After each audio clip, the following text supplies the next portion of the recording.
Selamat datang di channel BH Korslet.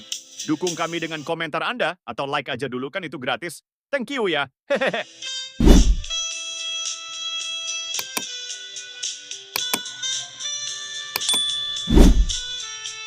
Bab 463. Louis menatapnya, bagaimana bisa terasa familiar. Keira menyentuh dagunya dan memiringkan kepalanya. Aku ingat hari itu ketika Jackson memberi Nara sepotong batu giok. Yang ini agak mirip dengan yang itu. Setelah itu, dia tiba-tiba menatap Louis. Berapa umur Nara? Louis ragu-ragu. Bagaimana aku bisa tahu? Keira langsung berkata, dia sepertinya seumuran. Mungkinkah aku akan bertanya pada Nara nanti? Saat mereka berbicara, mobil memasuki gerbang rumah sakit.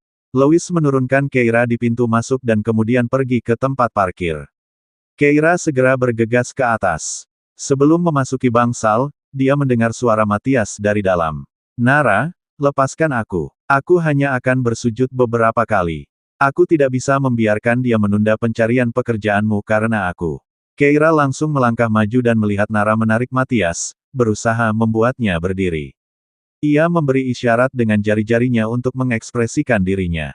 Kakak, aku tidak butuh bantuanmu. Bangun. Matias menggelengkan kepalanya. Jangan khawatirkan aku. Biarkan dia melampiaskan kemarahannya, dan kita akan hidup lebih mudah setelahnya. Kamu belajar sangat keras, selalu bangun pagi dan begadang. Sebelum ujian masuk perguruan tinggi, aku ingat kamu hanya tidur 5 jam sehari dan menggunakan jahe agar tetap terjaga. Kamu bahkan meneteskan mentol ke matamu. Suara Matias tercekat karena isak tangis. Hanya karena kamu tidak bisa bicara, kamu harus bekerja lebih keras daripada yang lain. Untuk masuk ke perguruan tinggi yang sama, kamu harus berusaha lebih keras daripada yang lain.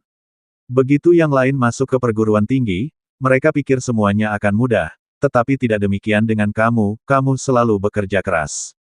Di setiap mata pelajaran, kamu mendapat nilai penuh, kamu bekerja keras untuk mendapatkan kesempatan magang yang sama seperti yang lain, tetapi aku benar-benar tidak berguna.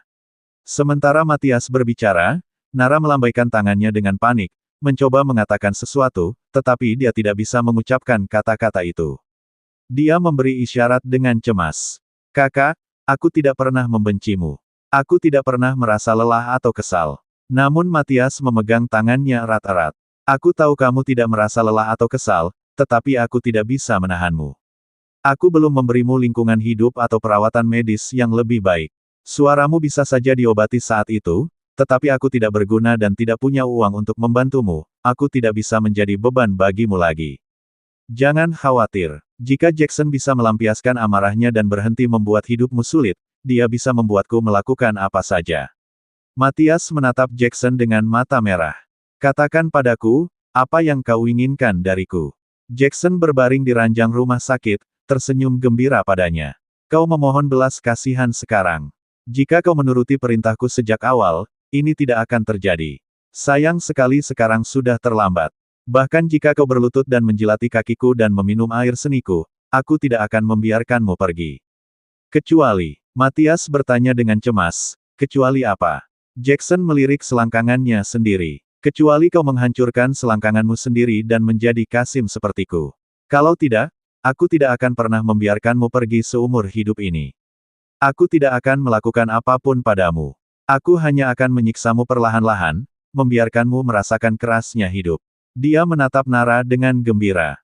Kurasa adikmu sudah merasakannya, kan? Bagaimana rasanya tidak punya tempat untuk magang? Nara mengepalkan tangannya erat-erat, melotot ke arahnya. Jackson bicara lagi. Benar, soal pengajuan resume online di situs web kampusmu, akulah yang membocorkannya, Nara, kamu tidak tahu malu. Beraninya kamu melamar ke Nora Research Institute. Bagaimana bisa kamu begitu kurang ajar? Nara langsung memberi isyarat dengan tangannya.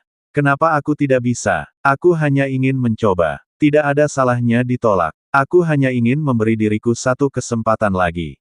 Jackson tidak bisa mengerti bahasa isyaratnya dan mengejek. Apa yang kau isyaratkan? Aku tidak bisa mengerti maksudmu, dan aku tidak ingin mendengar apapun lagi darimu. Kukatakan padamu, Nora Research Institute tidak akan menerimamu. Tidak ada satupun rumah sakit di Clans yang akan menerimamu. Menyerahlah saja. Kau mungkin juga menderita bersama saudaramu dan menerima nasibku. Oh, benar, kau menginginkan pekerjaan. kan? Keluarga kita kekurangan pembantu. Kau tertarik. Nara menatapnya dengan marah. Matias berkata, jangan membuat keadaan menjadi sulit bagi adikku. Aku akan melakukannya. Jackson meludah dan tertawa mengejek. Kau, apa gunanya aku bagimu? Bahkan jika kau datang ke rumahku, apa yang bisa kau lakukan? Kau sia-sia. Aku pasti sudah mendapatkan Kira sekarang jika bukan karenamu. Dia bahkan mungkin memiliki anakku, dan aku tidak akan menyentuh adikmu. Setelah mengatakan ini, Jackson menatap Nara lagi. Dan kau, orang-orang serendah dirimu seharusnya menghabiskan hidup mereka di lumpur. Aku akan memastikan kau tidak akan pernah menjadi dokter. Aku akan memastikan semua pengetahuan yang telah kau pelajari menjadi sia-sia. Hahaha. Saat Jackson berteriak histeris, suara Keira terdengar dari ambang pintu. Siapa bilang dia tidak bisa menjadi dokter? Bab 464. Keira melangkah ke kamar rumah sakit dan menatap Jackson. Dia mendengar setiap kata yang baru saja dia katakan. Jika Matias tidak menghentikan Jackson, Kira yang asli mungkin sudah di. Pria ini, sungguh hina. Kalau saja dia belum cedera, Keira pasti akan menambahkan beberapa tendangan. Dia menatap tajam ke arah Jackson. Keluarga Yil tidak memiliki clans. Apa kau benar-benar berpikir kau bisa melakukan apapun yang kau mau? Jackson balas menatapnya. Aku tidak tahu tentang industri lain, tetapi di industri medis, aku yakin itu. Jika keluarga Yil mengatakannya, dia tidak akan pernah mendapatkan pekerjaan di bidang ini. Dia sudah menemukannya, kata Keira ringan. Jackson tertegun sejenak, lalu mencibir. Siapa yang berani menerimanya? Satu-satunya tim medis di Clans yang tidak dikendalikan oleh keluargaku adalah Nora Research Institute. Kau tidak mengatakan bahwa dia diterima oleh mereka, kan? Bagaimana mungkin? Hahaha. Para antek yang berdiri di sekitarnya juga tertawa. Sudah, jangan melamun lagi. Institut Penelitian Nora tidak pernah merekrut mahasiswa tingkat sarjana, terutama mahasiswa magang. Mereka tidak pernah merekrut mahasiswa magang selama bertahun-tahun ini. Semua tim medis di Clans dikendalikan oleh keluarga Yil. Jangan terlalu berhayal. Sementara orang banyak terus mengoceh, Keira hanya menutup telinganya, merasa sangat tidak sabar. Dia hanya menoleh ke arah Matias dan berkata, bangun. Matias masih berlutut di sana dengan perban yang diikatkan di kakinya. Dia tidak bergerak saat mendengarnya, dan matanya memerah saat dia mengepalkan tangannya erat-erat. Ini salahku, karena akulah Nara berakhir seperti ini. Itu bukan salahmu. Keira membungkuk, mencengkeram kerah baju Matias, dan mengangkatnya dari tanah. Kakimu patah karena dia. Kalau kamu diganggu, kamu tahan saja. Sejak kapan melawan jadi salah? Apa kamu harus diam saja menanggung penindasan orang lain? Nara itu adikmu. Dia seharusnya berdiri bersamamu melawan kekuatan jahat ini. Namun Matias menggelengkan kepalanya. Seharusnya tidak seperti ini, seharusnya tidak. Nara tidak melakukan kesalahan apapun. Tetapi karena aku, dia akhirnya tidak dapat menemukan pekerjaan. Dia anak yang baik, yang terbaik di antara semua mahasiswa. Keira mendesah, ku bilang, dia dapat pekerjaan. Matias terkejut, lalu menoleh ke arah Nara. Benarkah? Nara sedikit ragu. Dia sebenarnya tidak yakin apakah dia telah mendapatkan pekerjaan, tetapi dia menerima pemberitahuan wawancara dari Nora Research Institute hari ini. Dia ragu-ragu lalu mengangguk, memberi isyarat, kakak, saya menerima pemberitahuan wawancara dari Nora Research Institute. Matias terkejut. Apa? Pemberitahuan wawancara dari Nora Research Institute. Nara mengangguk. Mata Matias membelalak, dan saat ia hendak berbicara, ia mendengar Jackson berkata, Nara, kebohongan apa yang kau katakan sekarang? Jika kau bisa menerima pemberitahuan wawancara dari Nora Research Institute, aku akan memakan tumpukan kertas ini. Bawahannya juga mengejek. Tepat sekali, Nora Research Institute tidak pernah mempekerjakan mahasiswa tingkat sarjana, apalagi pekerja magang tanpa ijazah. Kamu berbohong. Berhentilah membual. Hahaha, lucu sekali. Nara, kamu tidak akan menyangka mereka mengirimimu undangan wawancara, kan? Atau kamu menyiapkan dokumen palsu dan menipu mereka. Institut Penelitian Nora tidak bodoh. Mereka merekrut orang-orang berbakat di bidang medis. Bahkan jika Anda menerima pemberitahuan wawancara, itu tidak berarti mereka akan mempekerjakan Anda, Nara. Anda tidak benar-benar percaya bahwa Anda sudah menjadi bagian dari Institut Penelitian Nora, bukan? Nara menatap mereka dengan marah, tetapi tidak membalas. Karena dia sendiri merasa pemberitahuan itu sangat tepat waktu, bahkan sekarang, dia merasa seperti sedang bermimpi. Matias kemudian berkata, benarkah? Nara segera mengangkat teleponnya dan menunjukkan pesan teks tentang wawancara dari Nora Research Institute. Ketika Matias melihatnya, matanya berbinar. Benar, Nara, datanglah untuk wawancara besok. Nara segera mengangguk. Tepat saat itu, Jackson mencibir dan berkata, ini pasti penipuan lewat SMS, kan? Kalau Nora Research Institute benar-benar memintamu untuk wawancara, mereka pasti akan menelepon, bukan mengirim SMS. Keira mengerutkan bibirnya. Tentu saja, itu karena peringatan Keira. Nara bisu, dan dia tidak bisa berbicara di telepon, jadi wajar saja, dia tidak akan menjawabnya. Namun setelah mendengar hal itu, Matias mengernyit. Benar sekali, Nara, kenapa mereka mengirimimu pesan? Itu tidak mungkin penipuan, kan? Nara tampak bingung, tidak tahu bagaimana harus menjawab. Ini bukan penipuan, kata Keira acuh tak acuh, sambil menarik Matias agar berdiri. Coba saja besok, dan kau akan tahu, bukan? Untuk saat ini, ikutlah dengan kami dan tinggalkan tempat ini. Dia juga ingin bertanya kepada Nara apa masalahnya dengan potongan batu giok itu. Berbicara dengan Jackson di sini benar-benar membuang-buang waktu. Bab 465. Matias diseret hingga berdiri, dan dia menatap Keira tanpa daya, masih tidak ingin meninggalkan ruangan itu. Tidak peduli bagaimana Jackson memperlakukan Matias, Matias bisa menerimanya, tetapi dia tidak ingin melibatkan Nara. Mungkin menyadari dilemanya, Keira mendesah dan berkata, apa kau tidak sadar? Apapun yang terjadi, Jackson tidak akan membiarkan kalian pergi, jadi tidak perlu tinggal di sini. Beberapa orang memiliki hati yang terbuat dari batu, yang tidak akan pernah melunak. Matias melihat ke arah Jackson. Jackson mencibir. Jika kejantananmu juga hancur, bisakah kau mengampuni pelakunya? Sungguh, aku tidak akan pernah membiarkanmu lolos. Aku akan menyiksamu sedikit demi sedikit, perlahan. Mata Matias merah, dan dia menatap tajam ke arah Jackson. Tepat saat itu, Nara meraih tangan Matias dan memberi isyarat dengan tangannya. Kakak, ayo pergi. Aku tidak ingin melihat wajahnya. Matias menundukkan kepalanya dan berjalan keluar pintu bersamanya. Matias masih terlatih-tatih saat berjalan. Tepat saat mereka meninggalkan ruangan, mereka mendengar suara Jackson yang mengejek. Sungguh sepasang saudara yang cacat. Seorang lumpuh dan seorang bisu, sungguh menyedihkan. Langkah Matias sedikit goyah, tetapi dia tidak menoleh ke belakang. Setelah meninggalkan kamar rumah sakit, Matias menghela napas dan berkata, Nara, maafkan aku. Ini salahku. Nara menggelengkan kepalanya dan memberi isyarat dengan tangannya. Jangan katakan itu. Kakak, kita ini keluarga. Matias mengangguk dan berkata, jangan khawatir. Kalau sudah waktunya, kamu bisa pindah ke universitas lain, atau kalau perlu, kita ke luar negeri. Kakiku sudah hampir sembuh sekarang. Besok, aku akan mencari pekerjaan untuk menabung untukmu. Aku tidak yakin pengaruh keluarga Yil bisa sampai ke negara lain. Nara mengangguk tegas dan melanjutkan tanda tangannya. Selama kita berdua bersama, hidup akan baik-baik saja. Dia lalu melihat telepon genggamnya. Melihat hal ini, Matias berkata, apakah kamu ingin menghadiri wawancara di Nora Research Institute? Nara mengangguk. Matias menghela napas dan berkata, saya juga bertanya tentang Nora Research Institute. Itu benar, mereka tidak merekrut pekerja magang. Nara, kamu mungkin ditipu oleh seseorang. Nara juga tampak putus asa, merasa itu tidak mungkin. Keira mengerutkan bibirnya dan berkata, jika kamu ingin tahu apakah kamu tertipu, mengapa tidak pergi dan melihatnya sendiri besok?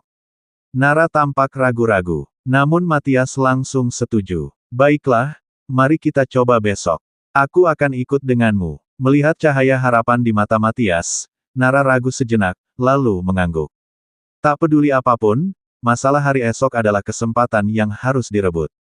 Tanpa mencoba, mereka akan menyesalinya di kemudian hari. Melihat mereka sudah memutuskan, Keira akhirnya merasa tenang. Ia hendak berbicara ketika mendengar suara dengan aksen asing di kejauhan. Saya menemukan bahwa keluarga yang sama memiliki beberapa jembatan di Krera. Sekretaris itu berkata, benarkah? Itu tidak mungkin. Benar, lanjut orang dengan aksen itu. Saya pergi ke Oceanion dan melihat tanda, jembatan Dumont Yore menyambut Anda. Kemarin, Saya pergi ke Inevale dan melihat, jembatan Inevale Yore menyambut Anda, saya juga melihat, jembatan Bidif Yore menyambut Anda. Aneh sekali di Krera. Siapakah keluarga Yore ini, dan mengapa mereka memiliki semua jembatan itu? Sekretaris itu tercengang. Keira mengangkat sebelah alis dan menoleh, hanya melihat seorang kenalan lama, Scott Martin. Dia ingat bahwa di Oceanion, awalnya dia mengira dia adalah seorang pekerja konstruksi dan memberinya payung, baru kemudian mengetahui bahwa dia adalah seorang taipan real estate luar negeri. Tidak banyak interaksi setelahnya, dan dia sudah melupakan orang ini. Tapi sekarang, mengapa dia datang ke Clans? Akan tetapi, mereka berlalu pergi, terlibat dalam percakapan, dan tidak memperhatikan Keira. Keira tidak terlalu memikirkannya dan mengalihkan pandangannya. Namun saat dia mengalihkan pandangannya, dia sekilas melihat sosok yang dikenalnya. Apa itu, Dr. Matthew? Pupil mata Keira mengecil, dan saat dia hendak mengikutinya, dia melihatnya berbelok di sudut jalan. Dia mempercepat langkahnya, tetapi ketika sampai di tempat lelaki itu berada, dia mendapati lelaki itu sudah pergi. Keira mengerutkan kening. Matthew sangat berarti baginya. Kembali di Oceanion, dia mengingatkannya untuk menerima infus zat besi bulanan, yang berperan sebagai dokter pribadinya. Keira mengerutkan bibirnya, mengingat masa lalu mereka. Awalnya dia tidak mengenal Matthew. Ketika ia pindah dari keluarga Olsen, ia menjadi kurus kering dan sering sakit. Matthew adalah dokter di sebuah klinik kecil dekat apartemen yang disewanya.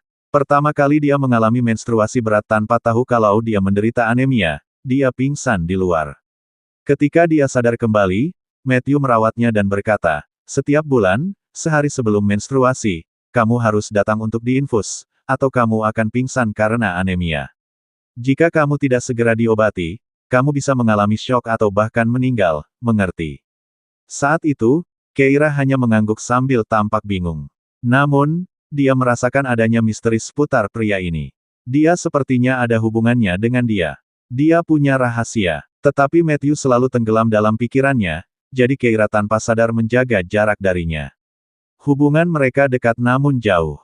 Karena tidak mampu membayar biaya infus, Matthew berkata, "Kau tahu, dengan perbedaan usia dan nama keluarga yang sama, aku bisa dianggap sebagai kakakmu, jadi aku akan memberimu pengobatan gratis mulai sekarang." Tetapi Keira tidak mengerti tindakannya, dia juga tidak tahu apa yang sedang direncanakannya. Setelah kematiannya, dia kembali ke Oceanion dengan menyamar sebagai Kira dan mencoba mencari Matthew, hanya untuk mengetahui bahwa dia sudah tidak ada di sana. Dia tidak terlalu memikirkannya saat itu, tapi apa yang dia lakukan di Clans. Saat Keira merenung, Louis berdeham, membawanya kembali ke kenyataan. Kemudian, Keira menoleh ke Matthias dan Nara, yang sedang menunggunya. "Nara, liontin giok yang kau minta aku ambil dari Jackson, bolehkah aku melihatnya?" Bab 466. Ketika Keira mengatakan itu, Nara sedikit membeku. Matthias langsung bertanya, "Giok apa?" Nara menunduk. Keira hendak mengatakan sesuatu ketika Nara mengeluarkan ponselnya dan mengetik pesan untuk dibacanya, "Aku kehilangannya." Keira terkejut. "Kau kehilangannya?" Nara mengangguk. Keira kemudian mengerutkan kening dan berkata, "Baiklah kalau begitu." Dia dan Louis pergi setelah mengantar Matthias dan Nara pulang.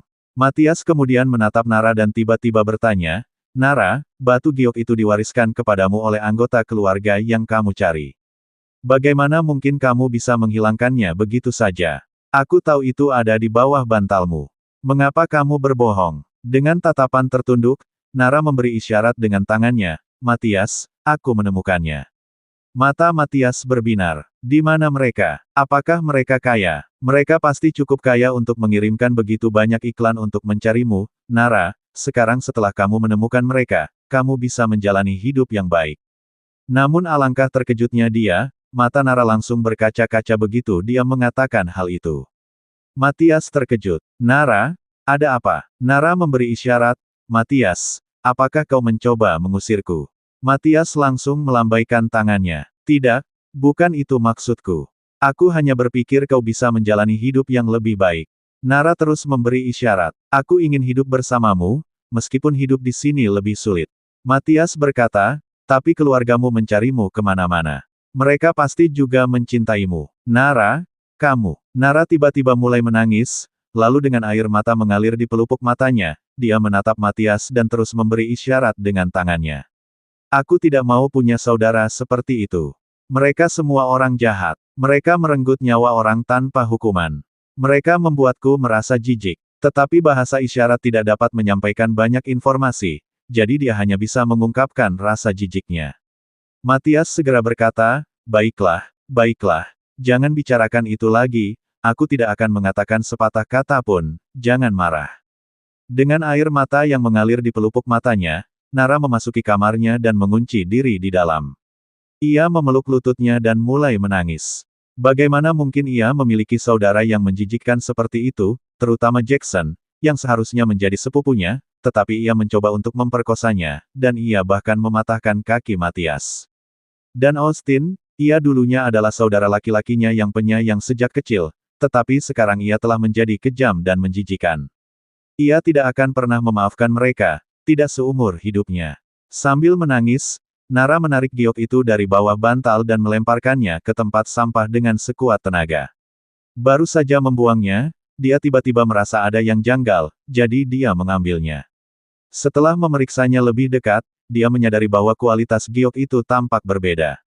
Berbeda dari sebelumnya, sepotong giok itu telah bersamanya sejak dia masih kecil, dan dia terbiasa dengan penampilan dan kehangatannya. Dia membelainya sampai menjadi sangat halus. Nara memegang giok itu dan memeriksanya, lalu tiba-tiba menyadari bahwa itu telah ditukar. Ini bukan giok aslinya, matanya membelalak saat dia tiba-tiba menyadari sesuatu. Itu adalah Jackson. Jackson pasti menyembunyikan gioknya dan memberinya yang palsu. Apakah dia pikir dia ingin kembali ke keluarga itu? Dia menggenggam erat-erat potongan batu giok itu sebelum melemparkannya kembali ke tempat sampah. Dia menunduk sejenak sebelum meninggalkan ruangan dan pergi ke sisi Matias. Melihat betapa gelisahnya Nara tadi, Matias agak gugup. Sekarang setelah dia kembali, dia langsung melangkah maju. Nara, kamu baik-baik saja. Nara menatapnya, memberi isyarat dengan tangannya. Matias, ayo kita pindah ke kota lain dan memulai hidup baru. Matias terkejut. Tapi, universitasmu ada di sini. Nara terus memberi isyarat. Aku tidak akan kuliah lagi. Dengan keluarga Yil di sini, menurutmu apakah mereka akan mengizinkanku lulus? Matias terdiam. Nara terus memberi isyarat, Matias, aku tidak bisa mendapatkan pekerjaan di Clans, dan aku tidak bisa lulus. Lebih baik meninggalkan tempat yang menyedihkan ini. Dia tidak ingin terlalu dekat dengan keluarga itu, dia ingin melarikan diri dari mereka dan memastikan mereka tidak akan pernah bisa menemukannya. Matias berkata, bukankah Kira mengatakan hari ini bahwa kamu harus mencoba wawancara di Nora Research Institute? Kita akan pergi jika itu tipuan dan kamu tidak bisa mendapatkan wawancara. Nara mengangguk. Tak satu pun dari mereka menyadari bahwa di luar, seseorang diam-diam mengawasi mereka. Jackson mengirim orang ini untuk mengawasi kedua bersaudara itu. Pria itu tahu beberapa bahasa isyarat dan dapat memahami gerakan Nara. Ia mengangkat teleponnya dan menelepon Jackson, Tuan, Nara bilang dia akan pergi wawancara di Nora Research Institute besok. Jika dia tidak menerimanya, dia akan meninggalkan Clans dan tidak akan pernah kembali. Jackson mencibir. Bagus sekali. Sergap mereka saat mereka keluar. Singkirkan mereka berdua untukku agar mereka tidak akan pernah bisa kembali. Ya, setelah itu, bawahan itu menutup telepon. Segera hari berikutnya telah tiba. Suasana hati Nara membaik secara signifikan. Matias mengamati suasana hatinya dengan saksama, dan karena tidak melihat adanya masalah lain, ia akhirnya menghela napas lega. Kemudian, sambil meraih tongkatnya dan berjalan pincang, ia mengikuti Nara dari samping. Ayo, saatnya wawancara. Nara memberi isyarat, aku bisa pergi sendiri. Kamu sebaiknya tinggal di rumah dan beristirahat. Namun Matias menggelengkan kepalanya, memang aneh, jadi aku akan menemanimu. Jika kau menghadapi bahaya, setidaknya aku seorang pria. Nara ragu-ragu sebelum mengangguk. Keduanya naik bus ke Nora Research Institute. Mereka berdiri di luar, menatap halaman yang megah dan tenang, bahkan tidak berani bernapas terlalu berat. Harga tanah di Clans sangat tinggi, namun Nora Research Institute memiliki halaman yang sangat luas di sini, yang sungguh menakjubkan. Keduanya mendekati pos satpam. Nara bahkan tidak berani bertanya. Petugas satpam itu yang berbicara lebih dulu. Untuk apa kalian ke sini? Matias menelan ludah dengan gugup. Kami di sini untuk wawancara. Penjaga itu ragu-ragu. Wawancara. Apakah Anda punya surat pemberitahuan? Coba saya lihat. Matias menyikut Nara. Nara langsung mengeluarkan ponselnya, membuka WhatsApp, dan menunjukkannya kepada Matias. Setelah melihatnya, penjaga itu mengernyit. Kemudian dia mendongak, mengamati Nara dan Matias dengan tatapan skeptis. Dengan cemas, Matias bertanya, apakah ada masalah dengan pesan ini?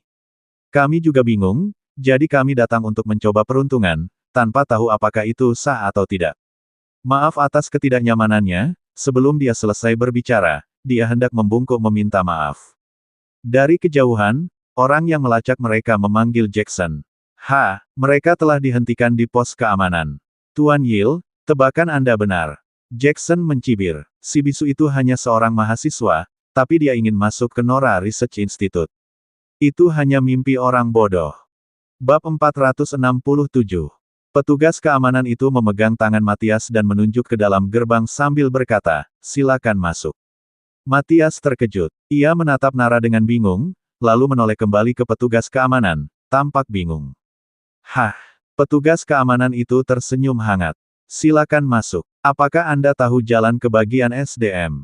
Tunggu sebentar. Saya akan mengunci pintu dan mengantar Anda ke sana. Baik Matias maupun Nara tidak dapat memahami makna pesan teks itu, tetapi petugas keamanan itu dapat memahaminya. Pesan itu berasal dari Nora sendiri. Nora selalu menjadi legenda lembaga penelitian, dan semua orang mengerjakan proyek yang dikendalikan dari jarak jauh oleh Nora. Nora tidak pernah muncul secara langsung, tetapi mampu mengelola perusahaan dengan sempurna, dan setiap kali ada masalah teknis, menyerahkannya kepada Nora selalu menghasilkan solusi yang hebat. Petugas keamanan itu tidak pernah melihat Nora, tetapi dari dekan, ia telah melihat balasan pesan teksnya.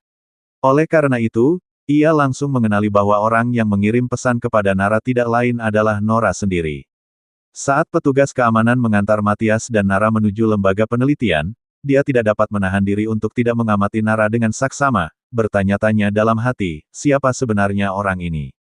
Nora secara pribadi mengiriminya pesan. Tak jauh dari pintu gerbang, orang yang mengikuti kedua bersaudara itu tercengang. Lewat telepon, Jackson dengan bangga bertanya, bagaimana hasilnya? Apakah mereka diusir? Mereka orang itu tergagap. Mereka disambut dengan hangat di dalam. Jackson tercengang. Dia tidak bisa menahan diri untuk bertanya, apa yang kamu katakan? Si Antek melanjutkan, benar. Mereka disambut dengan hangat di dalam. Jackson berkata, kamu pasti buta. Nora Research Institute adalah impian semua insinyur farmasi. Nara hanyalah seorang mahasiswa. Bagaimana dia bisa masuk ke dalamnya? Nara juga merenungkan pertanyaan ini. Diam-diam dia mengamati sekelilingnya. Lembaga itu adalah serangkaian bungalow di kawasan perumahan utama di Clans, yang menunjukkan kekuatan finansial lembaga itu. Arsitekturnya semuanya bergaya tradisional. Ada paviliun, pagoda, bukit buatan, dan air yang mengalir. Bahkan ada taman kecil. Bekerja di sini pasti sangat menyenangkan. Tempat di mana para peneliti itu bekerja sebenarnya jauh dari jalan, jadi sangat tenang. Tidak ada suara lalu lintas. Saat Nara mengamati sekelilingnya, dia terkagum-kagum dengan apa yang dilihatnya. Betapa beruntungnya dia bisa bekerja di sini. Sambil memikirkan hal ini, ia digiring oleh Satpam ke bagian HRD. Sambil mendorong pintu hingga terbuka, Satpam itu mempersilakan keduanya masuk. Nara dengan gugup mencengkeram ujung bajunya lalu duduk dengan canggung di hadapan staf HRD. Matias semakin bingung. Meskipun Sekte Freeman memiliki lingkungan yang serupa, lingkungan itu dipenuhi orang-orang kasar yang berlatih bela diri setiap hari. Mereka belum pernah melihat cendekiawan yang begitu cemerlang. Matias selalu menganggap diri mereka sebagai praktisi bela diri, dan para cendekiawan ini tampak paling mengesankan. Ia bahkan merasa tubuhnya terlalu besar dan tidak pantas berdiri di ruangan ini. Staf HRD sedang memeriksa resume Nara dan terkekeh setelah membacanya. Nara, benarkah? Sebagai mahasiswa, saya lihat kamu cukup jago di bidang kimia terapan, dan kamu juga berhasil di bidang biomedis. Di departemen mana kamu ingin magang? Nara bingung. Apa?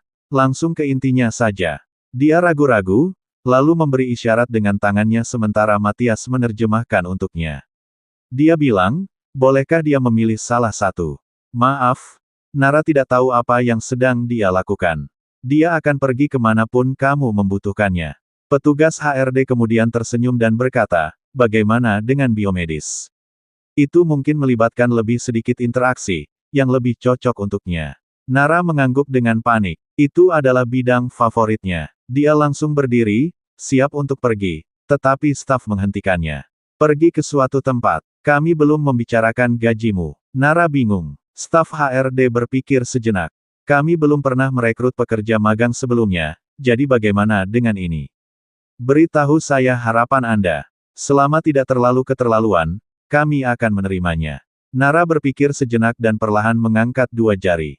Pekerja magang biasanya memiliki gaji rendah, hanya sedikit subsidi untuk biaya hidup. Teman-teman sekelasnya yang magang di rumah sakit menghasilkan sekitar 300 sebulan. Dia meminta 200, seharusnya tidak terlalu banyak, kan? Dia melihat staf HRD mengerutkan kening, dan dia ragu-ragu, lalu mengangkat satu jari. 100 seharusnya tidak apa-apa. Namun, staf HRD tampak bingung. Anda meminta gaji tahunan 1 juta atau gaji bulanan. Saya tidak begitu yakin apa yang Anda maksud. Nara tercengang. Mereka tidak berbicara dengan intensitas yang sama. Dia segera memberi isyarat dengan tangannya, sambil menggelengkan kepalanya. Matias tercengang saat berbicara mewakilinya. Maksudnya 100. Staf HRD berhenti sejenak. Gaji tahunan 100. Bukan tidak mungkin, tetapi saya perlu mendapatkan persetujuan dari manajemen untuk gaji sebesar itu. Nara bingung. Apakah mereka perlu persetujuan untuk gaji tahunan sebesar $100? Apa-apaan itu? Apakah terlalu rendah? Saat dia sedang berpikir, Matias menyadari sesuatu, dan dia benar-benar tercengang. Ketika kamu mengatakan 100, berapa angka pastinya? Staf HRD juga sama bingungnya. Bukankah kita bicara jutaan? Banyak staf di sini yang gaji tahunannya 6 juta, meskipun biasanya mereka adalah karyawan tetap. Kami belum pernah melihat gaji sebanyak itu untuk pekerja magang, pendatang baru biasanya mulai dari 2 juta. Matias terkejut. Ia langsung memberi isyarat, kita tidak bicara soal jutaan. Maksudnya $100 sebulan. Staf HRD tercengang. Ia tampak gelisah dan akhirnya berkata, angka gaji kami tidak pernah serendah ini, bagaimana dengan gaji bulanan sebesar 60.000? Nara cepat-cepat memberi isyarat dengan tangannya. Staf HRD itu mendesah, baiklah, 8.000 sebulan. Bisakah kamu menerimanya? Nara ingin memberi isyarat lagi, tetapi staf HRD berkata, lebih rendah dari itu tidak akan berhasil. Kami tidak akan bisa mempekerjakanmu kalau begitu. Nara terdiam. Dia keluar dari Departemen SDM dengan ekspresi bingung, dan begitu dia keluar, ponselnya mulai bergetar hebat. Semua pesan dari teman-teman sekelasnya. Nara, apakah kamu benar-benar pergi ke Institut Penelitian Nora? Bagaimana wawancaranya? Bab 468. Nara tahu bahwa mereka yang mengirim pesannya tidak benar-benar peduli padanya, mereka hanya ingin tahu apa yang terjadi. Selain obrolan pribadi tersebut, diskusi hangat juga berlangsung di grup obrolan kelasnya. Seseorang mengatakan kemarin bahwa Nara menerima undangan wawancara dari Nora Research Institute, tetapi siapa yang tahu apakah itu benar? Pasti bohong, kan? Dia mungkin cuma mengarangnya. Gadis bisu itu bermimpi terlalu besar. Mengapa tempat seperti Nora Research Institute mengizinkannya masuk? Kenapa tidak tag saja dia dan cari tahu? Memang ada yang menandai Nara di grup dan bertanya padanya. Apakah kamu benar-benar pergi untuk wawancara di Nora Research Institute? Atau kamu ditipu? Yang terjadi selanjutnya adalah komentar-komentar penuh ejekan. Nara tidak menjawab karena dia masih shock dan merasa seperti sedang bermimpi. Apakah kejadian di Departemen SDM itu nyata? Gaji bulanan 8.000, pekerja magang mana yang bisa mendapatkan gaji sebanyak itu? Dan dia diterima, sungguh tidak dapat dipercaya. Saat dia masih dalam keadaan shock, teleponnya tiba-tiba bergetar ketika ada pesan baru yang diposting di grup obrolan. Menurut laporan berita, Nora Research Institute, untuk pertama kalinya, menerima mahasiswa sarjana sebagai pekerja magang tahun ini. Mahasiswa tersebut, dari kelas 2022, memiliki prestasi akademis yang sangat baik, dan selalu mendapat peringkat pertama di kelasnya. Mendengar berita ini, rombongan kelas langsung heboh. Tunggu, apa? Bukankah itu Nara? Dia selalu menjadi yang terbaik di kelas kita sejak tahun pertama.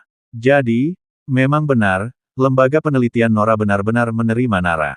Ya Tuhan, aku sangat iri. Bagaimana ini bisa terjadi? Tahun-tahun sebelumnya, Nora Research Institute hanya menerima mahasiswa bergelar PhD, tiba-tiba, mereka menerima Nara tahun ini, tidak mungkin karena dia bisu, kan? Mengapa kamu berkata seperti itu? Tidak tahukah kamu, perusahaan besar diharuskan mempekerjakan orang-orang penyandang disabilitas, mungkin Nora Research Institute hanya ingin menggunakannya untuk memenuhi kuota. Itu mungkin saja, tapi Nora Research Institute bukanlah perusahaan besar, kan? Kantor mereka di Clans tampaknya hanya mempekerjakan sekitar 100 orang. Entahlah berapa jumlah orang yang sebenarnya mereka miliki, tapi aku yakin itu alasannya. Kalau tidak, mengapa mereka mau menerima orang seperti Nara? Saya melihat kalian mengobrol dalam diam, tetapi saya tidak tahan mendengarnya. Ada apa dengan Nara? Selain tidak bisa bicara, apakah dia kehilangan lengan atau kakinya? Komentar-komentar sinis di grup ini, saya bisa menciumnya melalui layar. Tepat sekali. Kalau Nara tidak menyinggung perasaan orang yang tidak seharusnya dia lakukan, dia tidak akan kesulitan mencari pekerjaan. Dia selalu tekun dalam pekerjaannya, dan selama bertahun-tahun, dia adalah pekerja keras di kelas kita. Bukankah sudah sepantasnya Nora Research Institute mengakui jasanya? Bahkan jika Nora Research Institute menggunakannya untuk memenuhi kuota perekrutan penyandang disabilitas, saya yakin Nara akan melakukannya dengan sangat baik di sana. Benar sekali, kalau tidak ada hal baik yang ingin kau katakan, tutup saja mulutmu. Nara memandang orang-orang dalam kelompok itu yang berbicara membelanya dengan penuh kebenaran, dan dia merasa ingin menangis.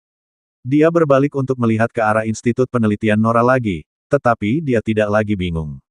Sekalipun lembaga penelitian Nora menerimanya hanya karena ia memiliki disabilitas, ia tidak akan menyia-nyiakan kesempatan bagus tersebut. Nara tahu sejak dia muda bahwa kesempatan hanya datang kepada mereka yang siap. Dia menatap Matias dan memberi isyarat dengan jarinya. Saudaraku, kita tidak akan meninggalkan kota ini.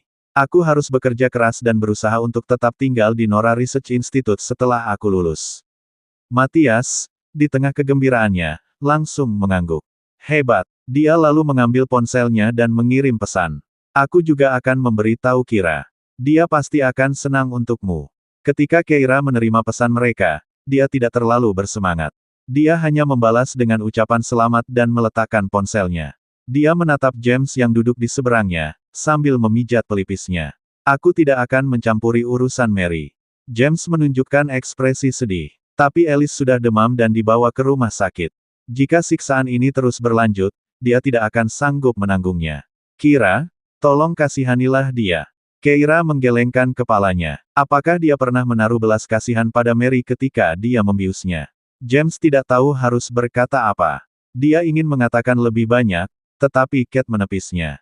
Tepat sekali, Kira benar. James melanjutkan dengan wajah sedih. Sayangnya, aku tidak tega melihat Alice begitu sedih dan tidak mau membantu. Dia menopang dagunya dengan tangannya. Apakah benar-benar tidak ada kesempatan bagi Alice dan Mary untuk berbaikan? Keira berkata, itu keputusan Mary. Biarkan dia memikirkannya sendiri. Aku tidak bisa memihaknya hanya karena dia saudaraku dan membiarkan Mary memberinya kelonggaran, itu tidak adil bagi Mary. James mengangguk enggan, baiklah. Dia lalu menatap Keira lagi. Perusahaan sedang sibuk akhir-akhir ini. Paman Olsen datang ke kantor setiap hari untuk menghentikan beberapa karyawan lama membuat masalah, dan Alice sakit di saat seperti ini. Saat dia berbicara, pengasuh itu masuk dan langsung menghampiri Keira. Nyonya, ada seseorang di luar yang mengaku sebagai Bibi Helen. Haruskah saya mengizinkannya masuk? Bibi Helen. Keira terdiam sejenak, teringat bahwa dia pernah melihat bibinya itu di acara reuni keluarga tempo hari. Dia mengangguk. James, yang juga penasaran, bertanya, apa yang dilakukan Bibi di sini? Pelayan itu keluar dan segera membawa seorang wanita parubaya. Saat wanita itu masuk, dia menatap Keira dan berkata, Kira, tahukah kamu bahwa karena kamu, grup Olsen berhadapan dengan keluarga Yil? Keira mengangguk. Aku tahu. Wajah Bibi Helen langsung berubah dingin. Lalu, apakah kamu menyadari betapa mendominasinya ayahmu di perusahaan? Kudengar semua pemegang saham menentang perselisihan dengan perusahaan besar karena alasan pribadi. Namun, ayahmu bersikeras untuk melakukan apa yang diinginkannya, dan demi kamu, dia seorang diri menentang begitu banyak keberatan pemegang saham. Dia bekerja sangat keras. Apakah kamu akan menonton dan tidak melakukan apa-apa? Bibi Helen melanjutkan. Aku tahu ayahmu sangat mencintaimu, kamu tidak tumbuh dalam keluarga Olsen, dan dia merasa bersalah padamu. Tapi Kira, Olsen Group bukanlah perusahaan pribadi ayahmu, banyak orang dan masalah yang terlibat. Selain itu, Olsen Group adalah perusahaan publik. Terakhir kali, skandal yang melibatkan Alice dan Mary meledak, mempengaruhi harga saham. Untungnya, saudaramu segera mengiklankan produk baru perusahaan itu. Sekarang setelah situasimu terbongkar, reputasi perusahaan akan kembali terdampak. Jadi, jika kamu bijaksana dan memahami kesulitan yang kami para tetua hadapi, ikutlah denganku sekarang untuk meminta maaf kepada keluarga Yil dan selesaikan masalah ini.